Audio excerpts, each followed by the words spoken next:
Bom dia, bom dia, bom dia. Mais uma vez aqui. Na segunda-feira já estive aqui com vocês e o pastor entrou em contato comigo. Quer dizer, eu entrei em contato com ele e daí ele comentou que se eu poderia fazer na quarta-feira também uma gravação para vocês. Então, estamos aqui na quarta-feira. Hoje nós vamos começar um livro novo. Então, deixa eu me apresentar. Eu sou o Fernandão. Sou um membro da PIB, né? E eu quero agradecer a presença de vocês aqui que estão vendo ao vivo e os que vão ver depois também já estou agradecendo, tá? Quero agradecer também primeiramente aos líderes e pastores da igreja por essa oportunidade. É com imensa satisfação que eu faço esses devocionais assim como quando me pedem. Então agradeço a eles aí. Né? Até eu falei no último devocional que eu não saberia quando ia fazer de novo, que achava que já ia terminar o ano e acabei fazendo bem antes do que eu imaginava. Tá bom? Sei que muitos de vocês estão cansados, né, de ajudar na casa nova, né? Ficaram até ontem lá trabalhando e trabalhando um monte, né? Mas esse vídeo também foi gravado e se você tiver um pedido de oração, coloque aí no chat que hoje ainda até o final do dia eu estarei orando por esses pedidos, tá? Então, sem mais delongas, vamos orar para iniciar o nosso devocional.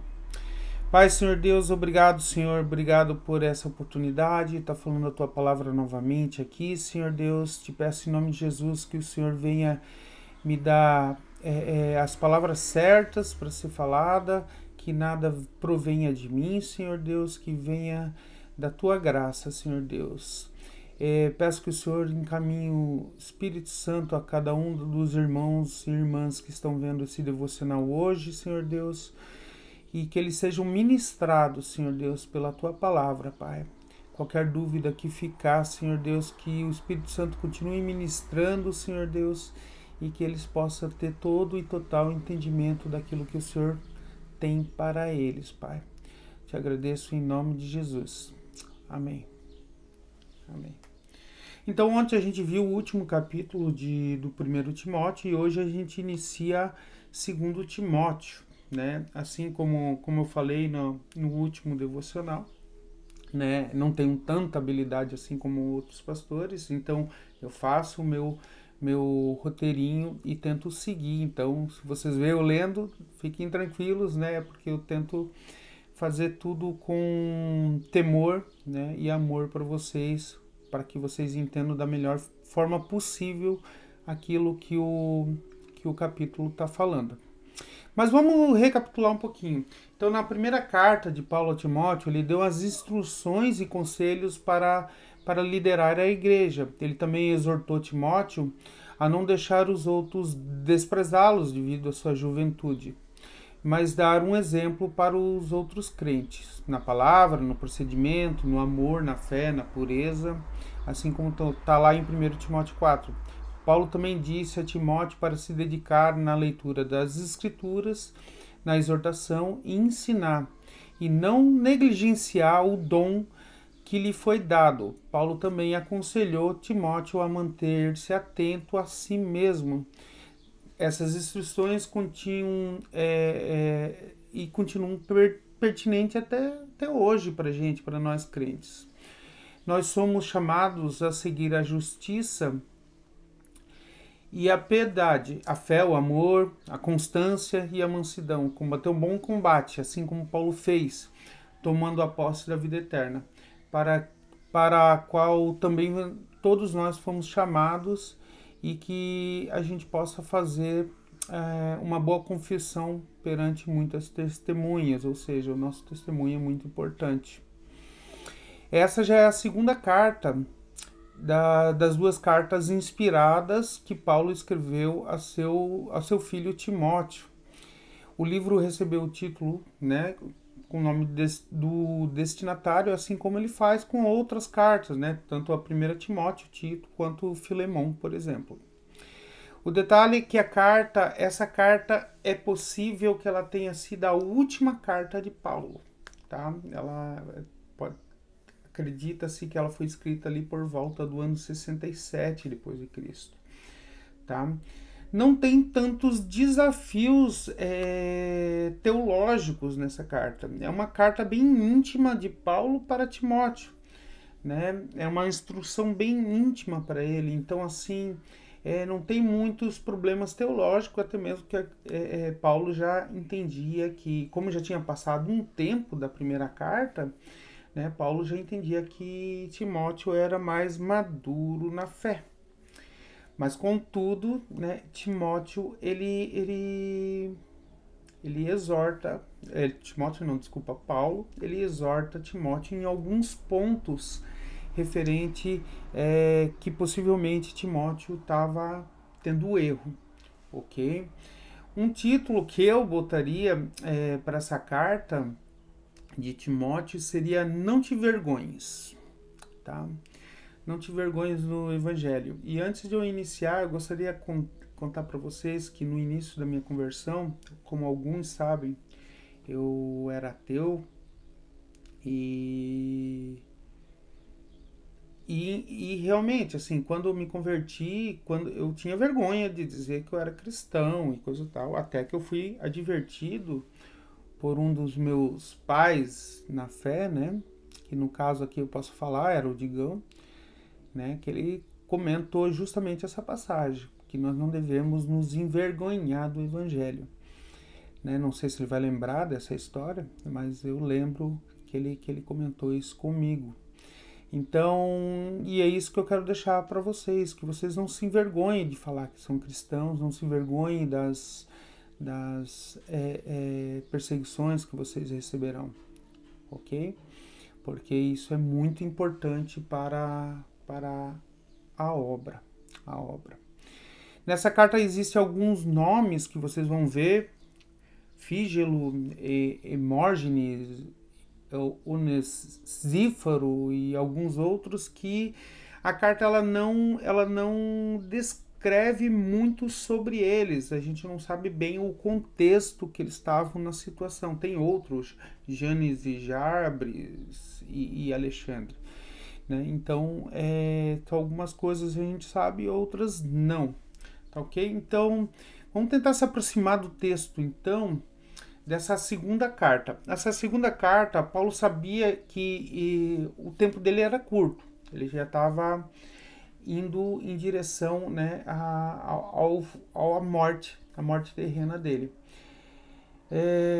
O que motiva a nós a continuar desenvolvendo essa espiritualidade? Então, essa é uma pergunta que eu me fiz.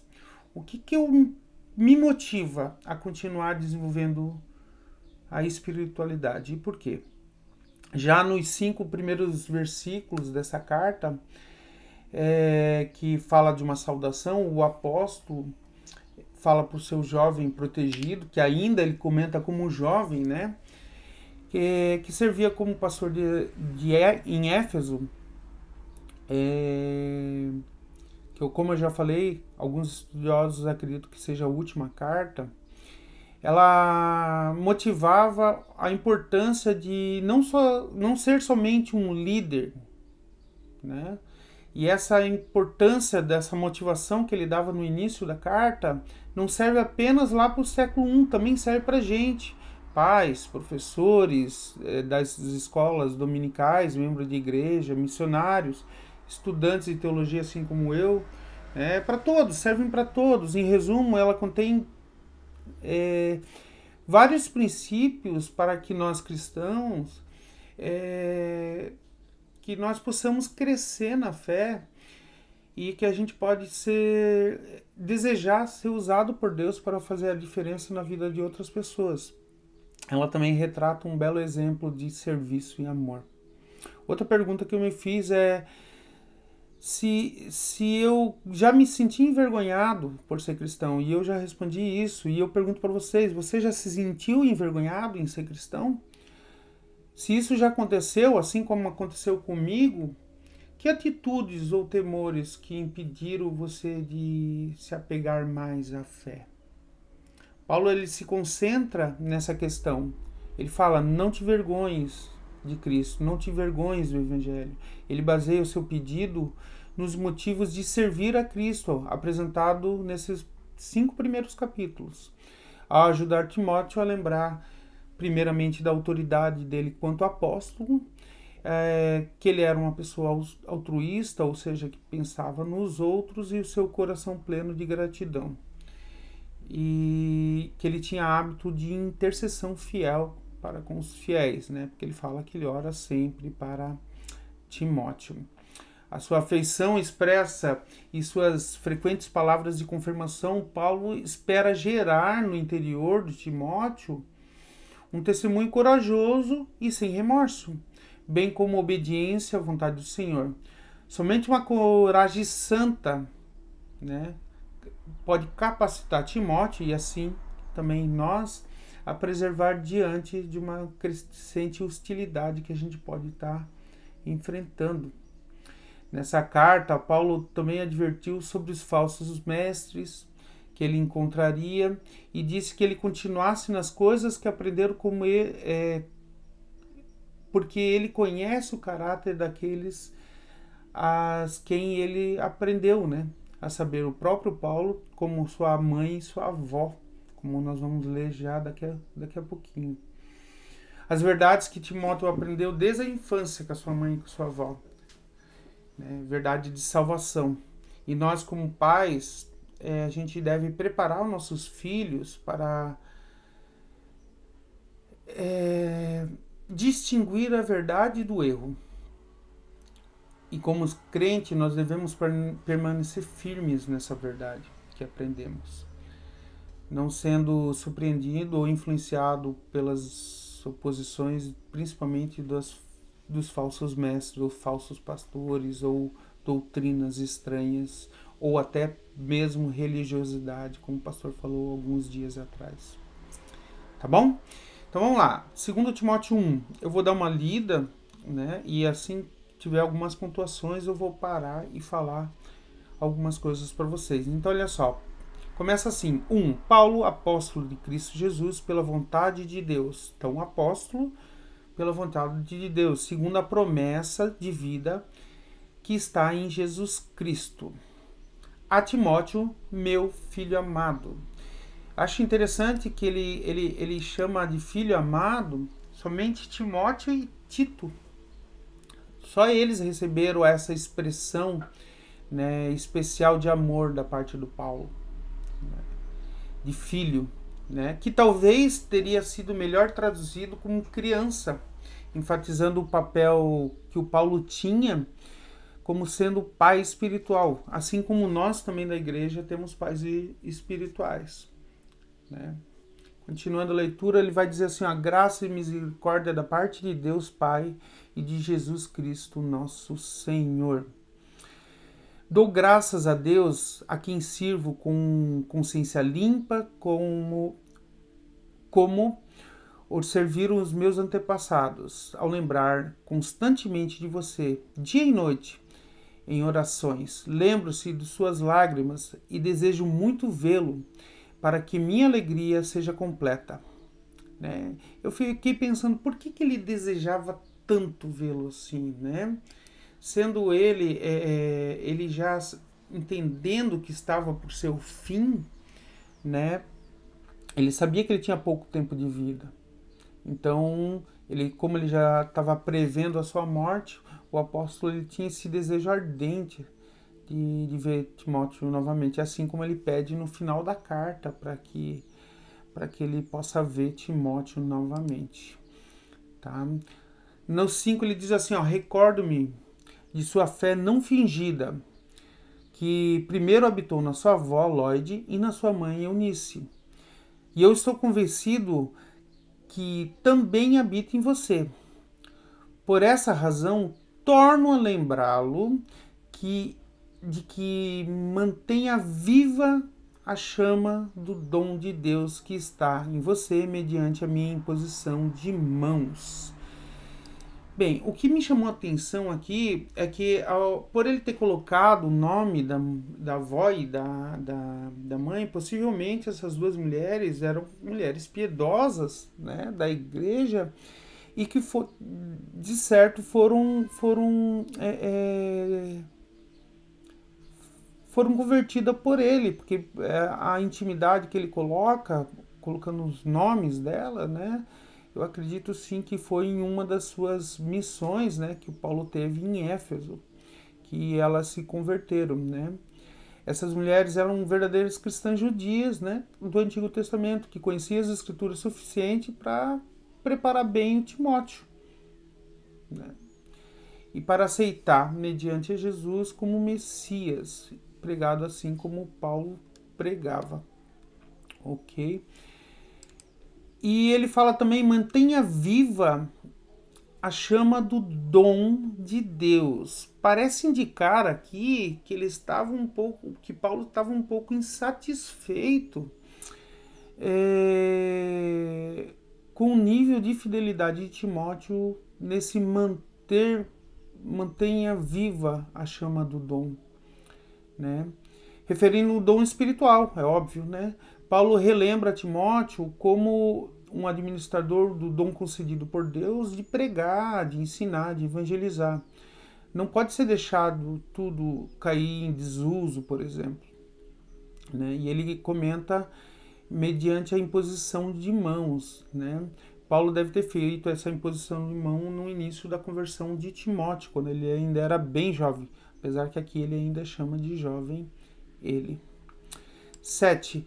Pois Deus não nos deu espírito de covardia, mas de poder, amor e equilíbrio. Bem, essa palavra covardia, no grego, ela também pode ser traduzida como timidez, né? Talvez, sendo o Timóteo muito jovem, ele deveria ser meio tímido para falar principalmente com os mais velhos, tá? Mas ele coloca logo em seguida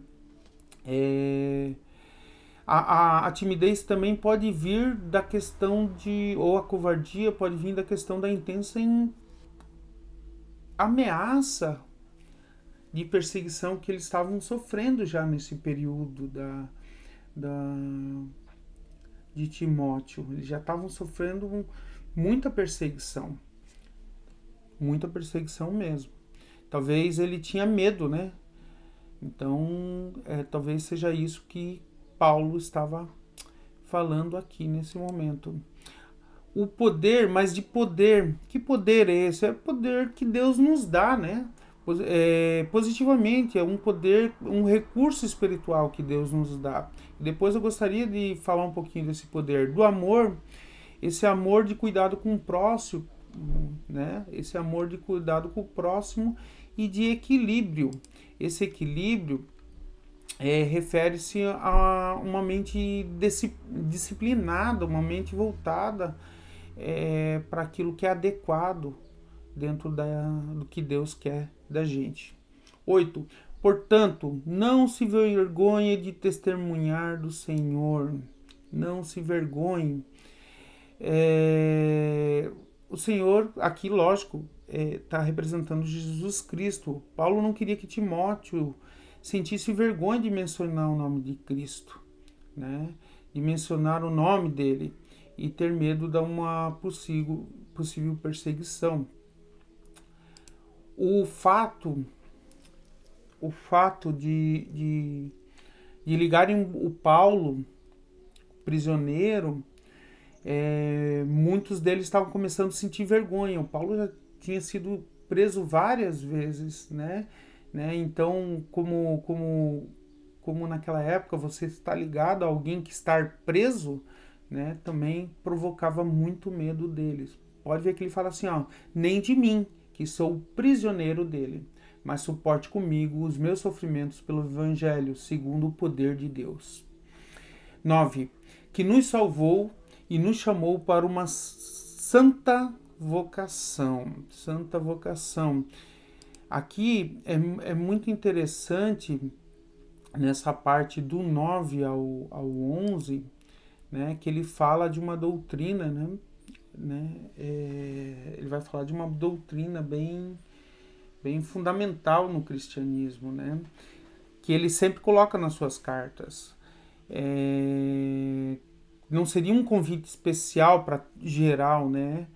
Todos os pescadores, mas para aqueles que querem no Evangelho e sejam salvos, né?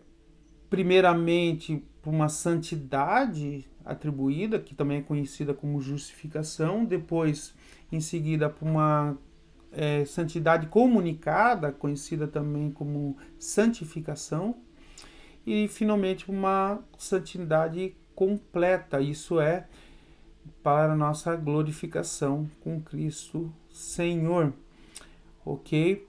Então eu vou ler aqui para vocês, olha só, santa vocação, não em virtude de nossas obras, mas por causa da própria determinação e graça. Essa graça nos foi dada em Jesus Cristo, ou Cristo Jesus, desde os tempos eternos, sendo agora revelada pela manifestação do nosso Senhor Jesus Cristo. Ele tornou inoperante a morte e trouxe à luz a vida e a imortalidade por meio do Evangelho. Desse Evangelho fui constituído pregador, apóstolo e mestre. Por essa causa também sofro, mas não me envergonho.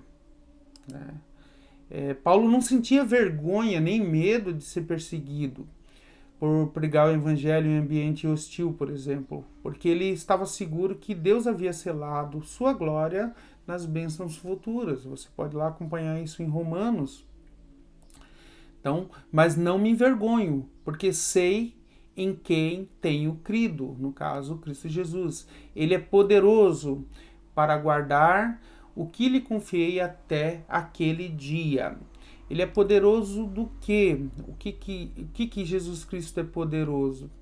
Né? Se você for lá em Judas 24, ele vai dizer é aquele que é poderoso para impedir de cair e para apresentá-lo diante da glória imaculada e com grande alegria. Ao único Deus, nosso Salvador, seja glória e majestade, poder e autoridade mediante Jesus Cristo, nosso Senhor, antes de todos os tempos, agora e sempre. Amém.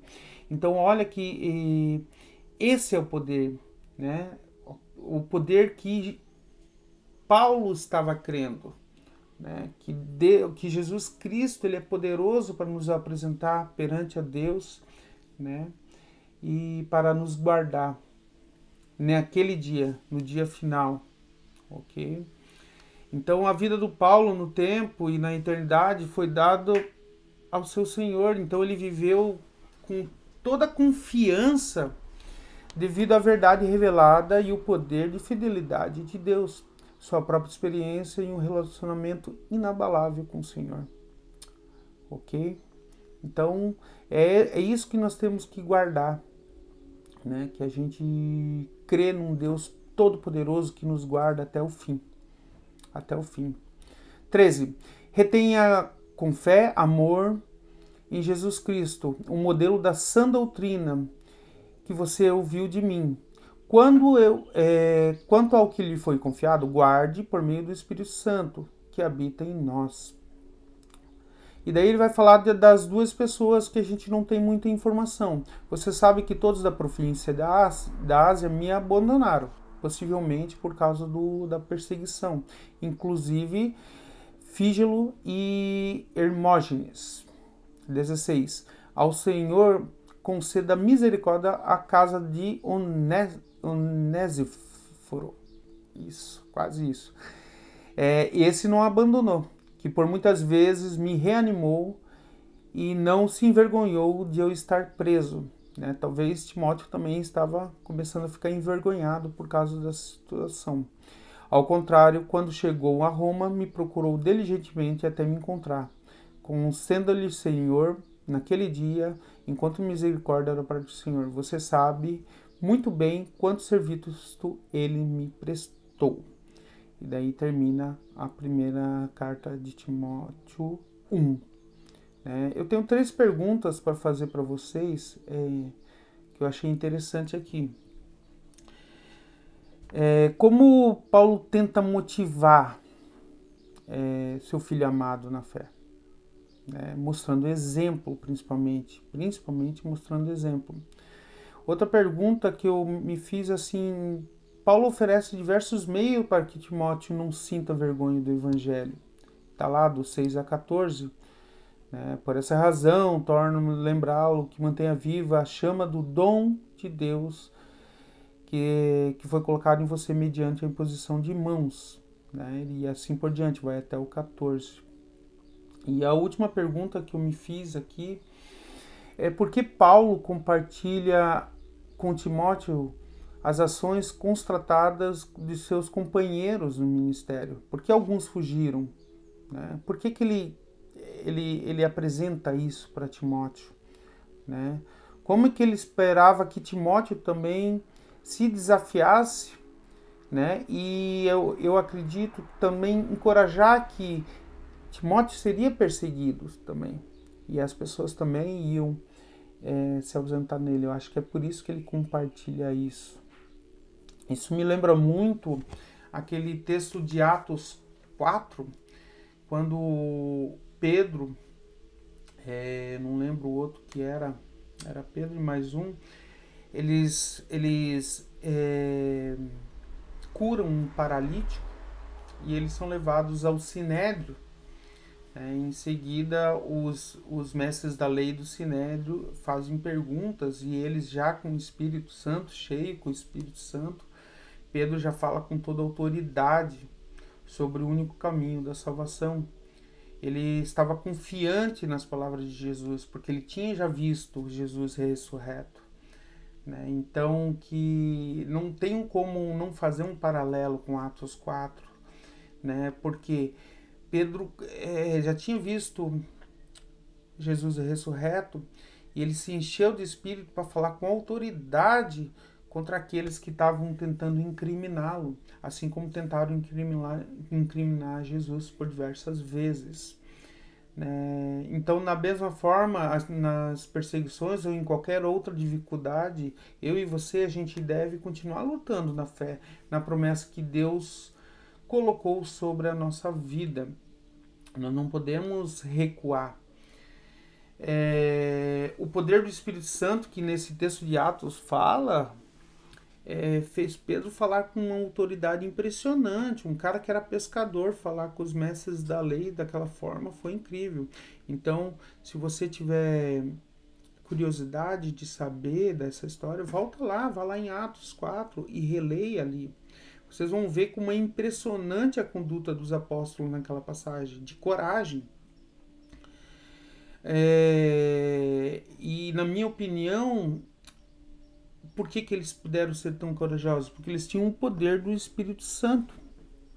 O poder do Espírito Santo. Assim como lá em Salmos 19:46, ele fala assim, lá em Salmos 49:16: falarei dos teus testemunhos diante de reis, sem ficar com vergonha. Então, essa é uma atitude importante para nós termos, não termos vergonha do Evangelho, né? Perante a reis, líderes, chefes e assim por diante.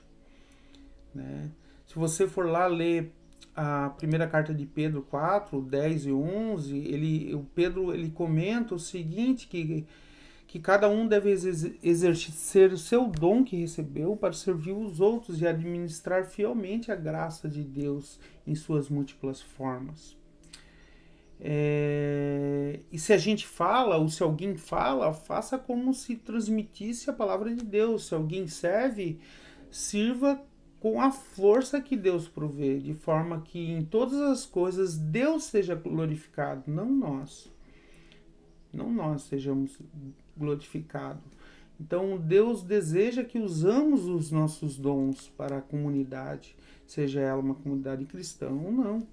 Né? Para essa finalidade que nós ganhamos esse presente, esse dom de Deus que Deus nos dá. E quais são as verdades que nós poderemos ter para hoje? Que um ministério fiel de serviço ao Senhor é meio agridoce. Ele causa sofrimento e alegria, desapontamento, mas também gratidão. Ele deve provocar a mais profunda dor às vezes, ou também a mais elevada alegria. O dever espiritual não cumprido, ele traz uma certa insatisfação incalculável, arrependimento e angústia. Não importa quão difícil possa ser a infidelidade. Por outro lado, o dever espiritual cumprido agora, ele causa uma imensa satisfação e felicidade, seja qual for o custo da fidelidade. O cristão deve ser submisso em seu dever para com o Senhor Deus. Assim como Pedro falou, se sofrer como cristão, não se envergonhe disso. Antes se glorie em Deus com esse nome. Está lá em 1 Pedro 4,16. E a pergunta que eu faço para vocês, para finalizar aqui. Você já sofreu ou já foi vítima de zombaria por causa da sua fé em Jesus? Eu já. E eu acredito que muitos de vocês já. Né? Se você se sentir à vontade, comente aí no chat o que você já sofreu, né, pelo Evangelho. Lembre-se que a gente deve se gloriar no Senhor por isso. Outra pergunta que eu gostaria de fazer para vocês, para que vocês refletissem. Vocês receberam dons de Deus. Quais são esses dons? Né? E se você não souber quais são esses dons, a nossa igreja ela tem ferramentas, né, questionários, para que você possa descobrir esse dom em você. Qual é a área que você pode servir melhor à igreja? O que seria da nossa vida se a gente manter apagada a chama do dom de Deus? Então, o que seria da nossa vida se nós pensarmos naquela frase lá, mantenha viva a chama do dom de Deus? Como que isso pode beneficiar a nossa igreja? A nossa igreja que nós somos membros.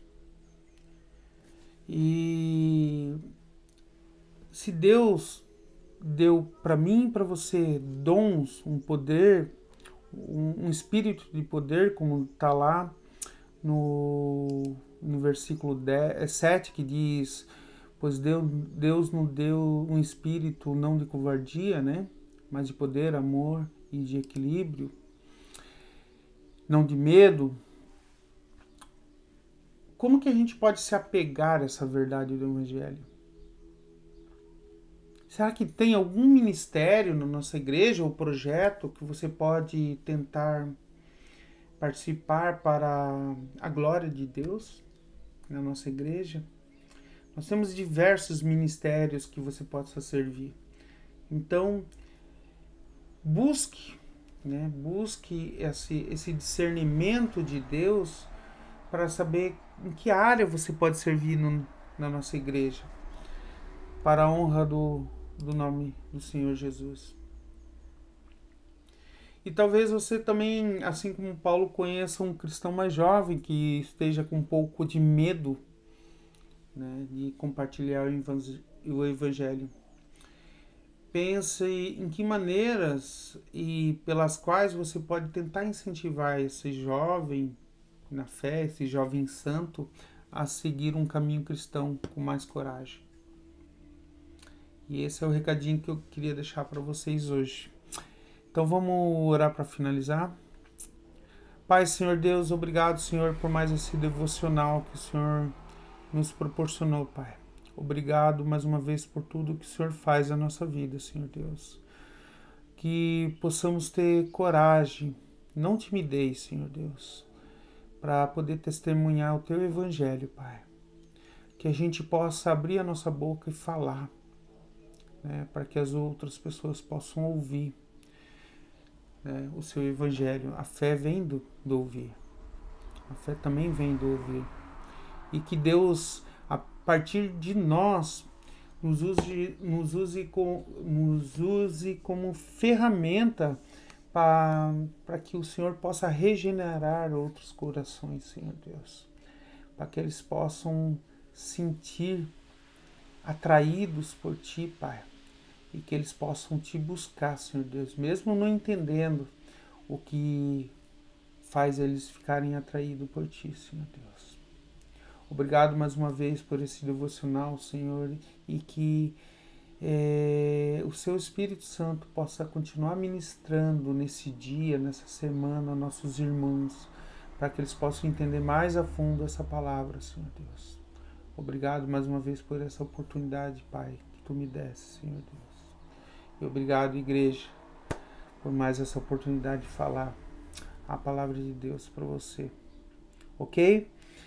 Obrigado mais uma vez, que Deus abençoe vocês e até a próxima vez. Agora eu não vou dizer ano que vem igual na segunda-feira. Eu vou dizer até a próxima vez, que a gente não sabe quando será a próxima vez que teremos juntos aqui, aprendendo juntos. Que Deus abençoe vocês mais uma vez e até mais. Valeu, tchau.